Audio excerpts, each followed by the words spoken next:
আলহামদুলিল্লাহি রাব্বিল আলামিন ওয়াসসালাতু ওয়াসসালামু আলা রাসূলিহিল কারীম ওয়া আলা আলিহি ওয়া সাহবিহি ওয়া আহলি বাইতি আজমাইন। মাননীয় স্পিকার, আমাকে সুযোগ করে দেওয়ার জন্য আপনাকে অসংখ্য ধন্যবাদ।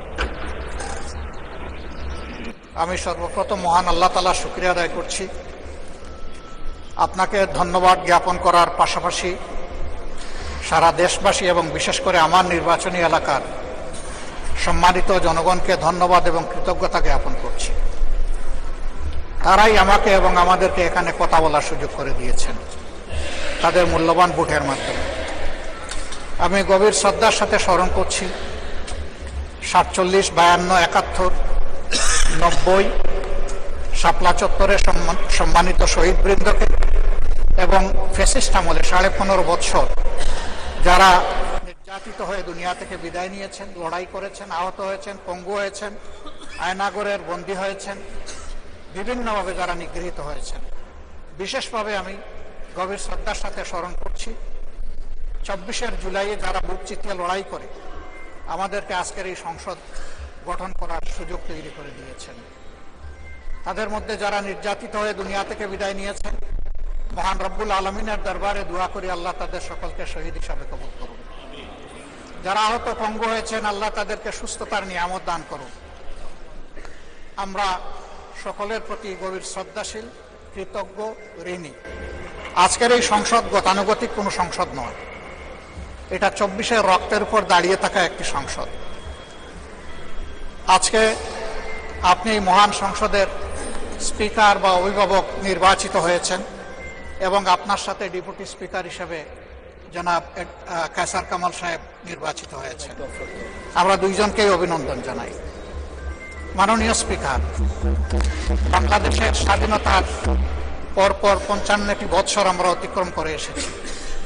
এই দেশের সংসদ এবং সংসদীয় রাজনীতি সত্যিকার অর্থে খুব কম সময়ে কার্যকর ছিল। অল্প যেটুকু সময় ছিল জনগণ তার সুবিধা পেয়েছে। বেশিরভাগ সময় ফ্যাসিজমের কবলে পড়ে এই সংসদ ছিল অনেকটা দামি সংসদ, অকার্যকর। এবং আপনি যে বিরল সম্মানে আজকে ভূষিত হয়েছেন, এই জায়গায় অভিভাবকত্বের দায়িত্ব যারা পালন করেছেন অতীতে, তারা নিজের উপর, সংসদের উপর, দেশবাসীর উপর, গণতন্ত্রের উপর, মানুষের অধিকারের উপর তারা সুবিচার অনেকেই করতে পারেননি। আমরা আশা করি আপনার এই অভিভাবকত্বের জায়গা থেকে, আপনি যদিও একটা দল থেকে নির্বাচিত হয়ে সংসদে এসেছেন, কিন্তু ইতিমধ্যেই আপনি ঘোষণা দিয়েছেন যে আপনি জাতীয়তাবাদী দলের স্থায়ী কমিটির সদস্য পদ থেকে পদত্যাগ করেছেন।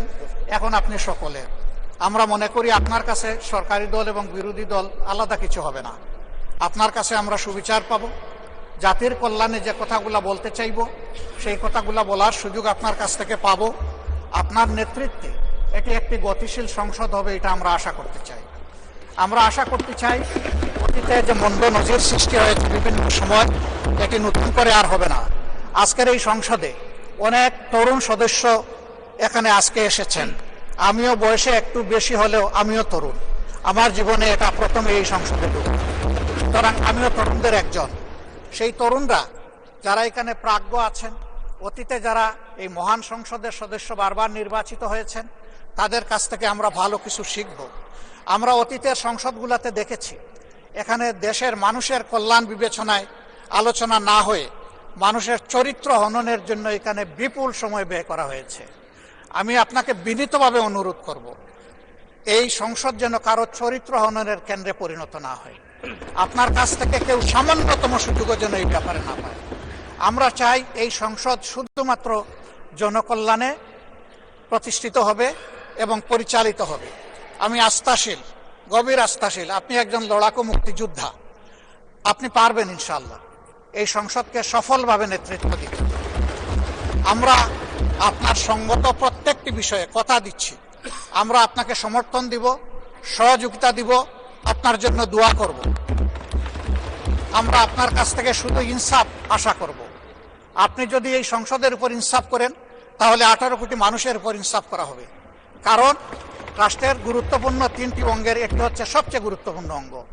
এই অঙ্গটা যখন সুস্থ সবলভাবে পরিচালিত হবে, বাকি 2টা অঙ্গ সরাসরি সেইভাবেই কাজ করবে। মাননীয় স্পিকার, আবারও বলি, জুলাইয়ের রক্তের উপর দাঁড়িয়ে এই সংসদ। জুলাইয়ের একটা প্রত্যাশা ছিল, একটা মাত্র স্লোগান ছিল, উই ওয়ান্ট জাস্টিস। আমি আবার এটা এখন উচ্চারণ করলাম, উই ওয়ান্ট জাস্টিস। আপনার মাধ্যমে সমাজের সকল অসঙ্গতি, অন্যায়, অপরাধ, দুর্বৃত্তপনা, এটা রাজনৈতিক হোক, অর্থনৈতিক হোক, সাংস্কৃতিক হোক, এই সবগুলার অবসান ঘটবে এই সংসদকে কেন্দ্র করে। এই প্রত্যাশা ব্যক্ত করে আমি আপনার সুস্বাস্থ্য, দীর্ঘ হায়াত কামনা করছি এবং সফল নেতৃত্ব আমি কামনা করছি, যে আপনি অভিভাবক হিসাবে ইনশাআল্লাহ সফলভাবেই নেতৃত্ব দিবেন। আল্লাহ হাফিজ। আসসালামু আলাইকুম রহমতুল্লাহ।